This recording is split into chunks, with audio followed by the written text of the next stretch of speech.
Lección número 1. Hoy veremos la fonética portuguesa. La letra A se pronuncia siempre A, la letra B siempre B, la letra C siempre C. Ahora bien, hay una letra que se llama C con la cedilla, ¿sí?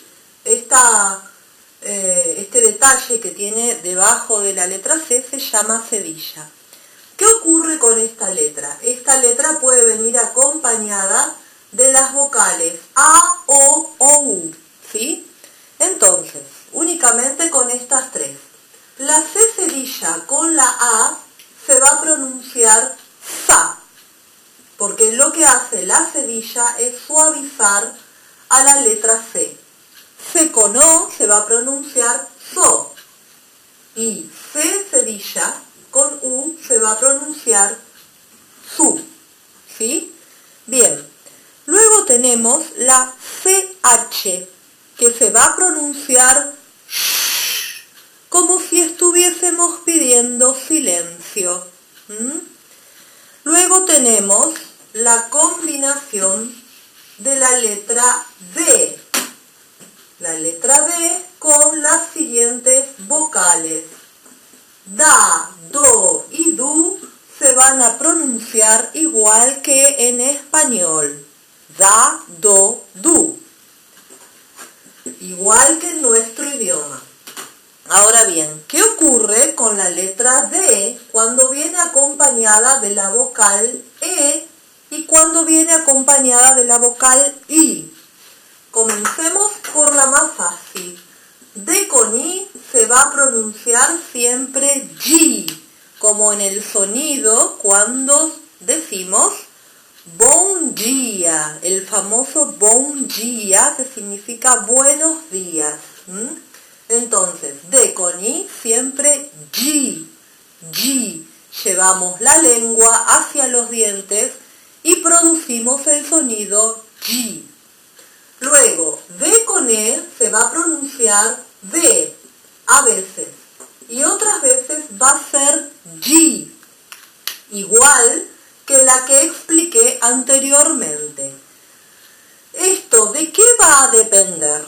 Va a depender de la posición en la cual aparezca el grupo silábico.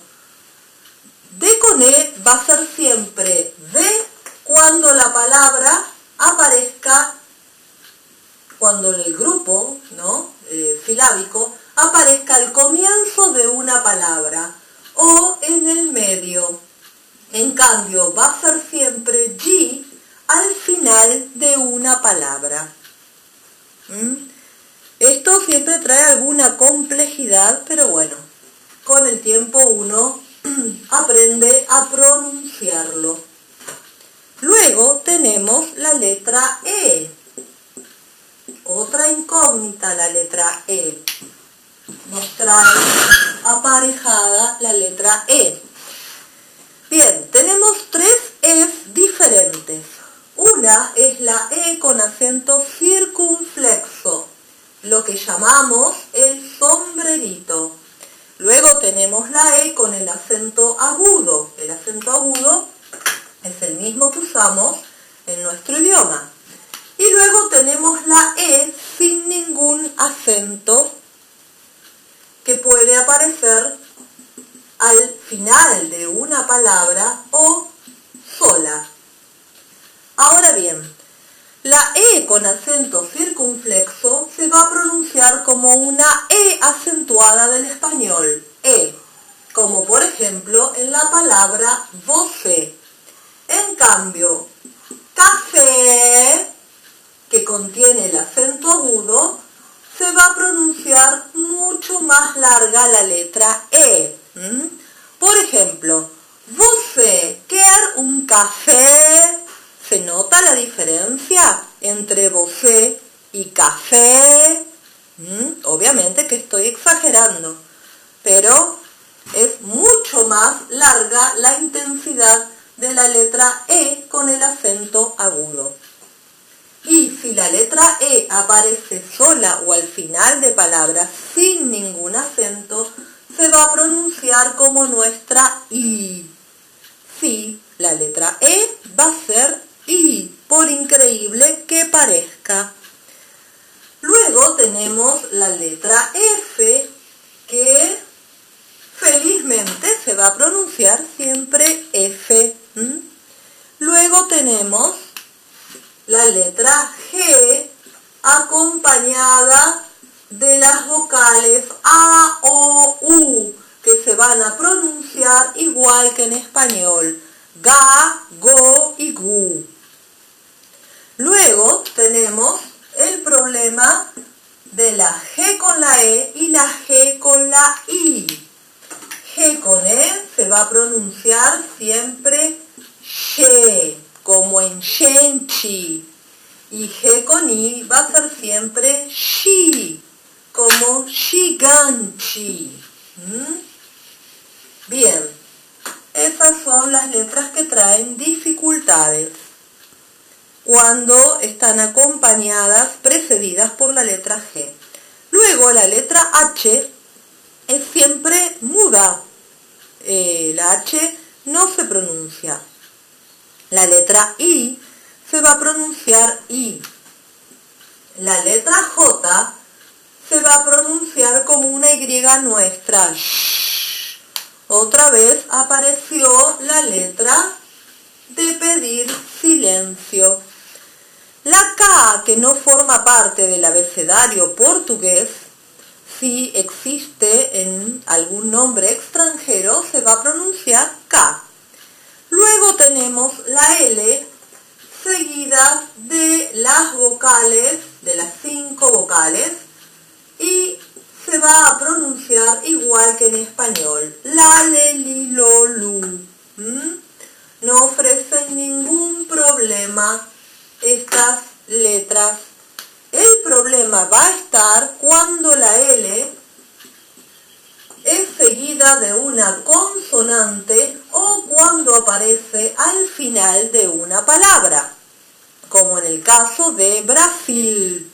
¿Qué ocurre? En esos dos casos, nuestra L se va a pronunciar, la L, perdón, en portugués se va a pronunciar como nuestra letra U. Por eso es Brasil y no Brasil. ¿De acuerdo?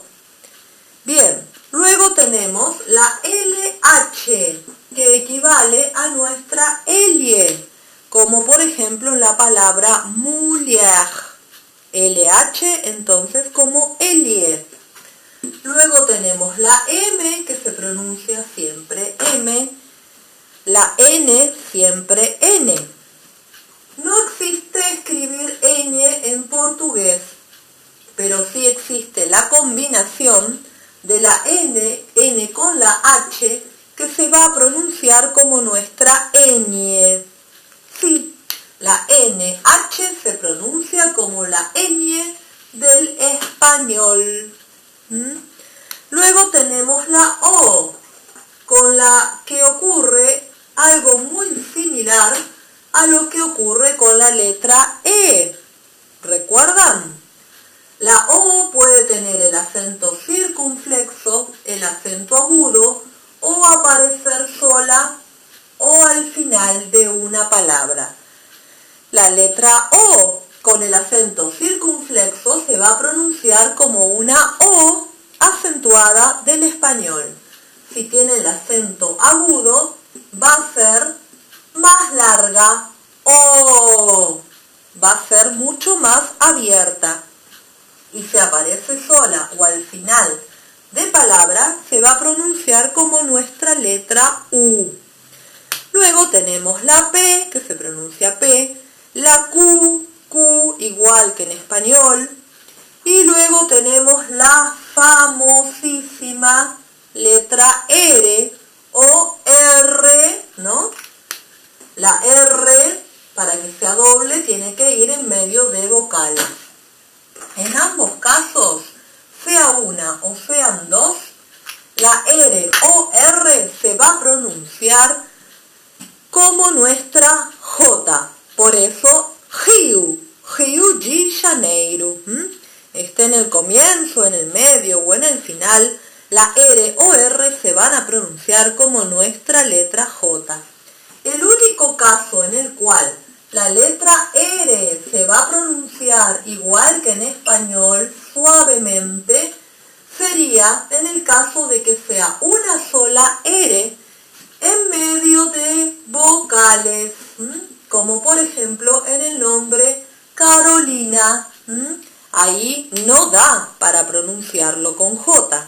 Entonces, único caso en el cual la R se pronuncia suave, como nuestra R del español, es cuando es una sola en medio de dos vocales. Luego tenemos la S, que también presenta algunas dificultades. Tenemos la doble F, que se pronuncia como una F nuestra, como si fuese una sola, y tenemos una sola F en medio de vocales. En ese caso se va a pronunciar como el zumbido de una abeja o como cuando arranca una cortadora de césped. Ejemplo, la palabra Brasil. ¿Notan la vibración? Ese es el sonido de cuando arranca la cortadora de césped.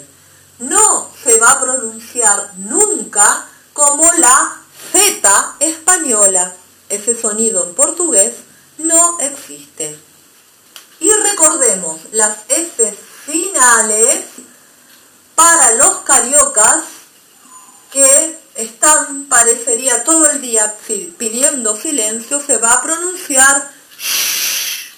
Por eso, para los cariocas, quienes son de Río de Janeiro, para ellos es garoto, sh, garota, sh. ¿Sí? Parece que están todo el tiempo pidiendo silencio por las S finales. Esto se llama chiada, el sonido que se produce. Bien, luego tenemos la letra T. Ta, to y tu se van a pronunciar igual que en español, mientras que T con E y T con I van a presentar algunas dificultades. T con I se va a pronunciar siempre chi, chi, y la T con E se va a pronunciar T al comienzo de una palabra o en el medio, mientras que se va a pronunciar chi siempre que el grupo silábico aparezca al final, como por ejemplo en gente, frente, ¿sí? Ahí va a ser chi. ¿Por qué? Porque la T con E aparecen al final. Luego tenemos las letras U, que va a ser siempre U. La B corta, siempre B corta. La W, por ejemplo, con la que escribimos el nombre Walter, se va a pronunciar como nuestra B corta. Por eso el nombre va a ser Walter. La X, famosísima, a partir de la cantante Xuxa, se va a pronunciar la mayoría de las veces shh, como si estuviésemos pidiendo silencio. La Y no forma parte del abecedario portugués, pero si escribimos algún nombre extranjero, como muchos nombres japoneses que van con Y, se va a pronunciar como una I latina. Y llegamos finalmente a la última letra del abecedario, que es la Z, que se va a pronunciar otra vez como el zumbido de la abeja o la cortadora de césped. Por hoy, esto ha sido todo. Seguiremos la próxima semana.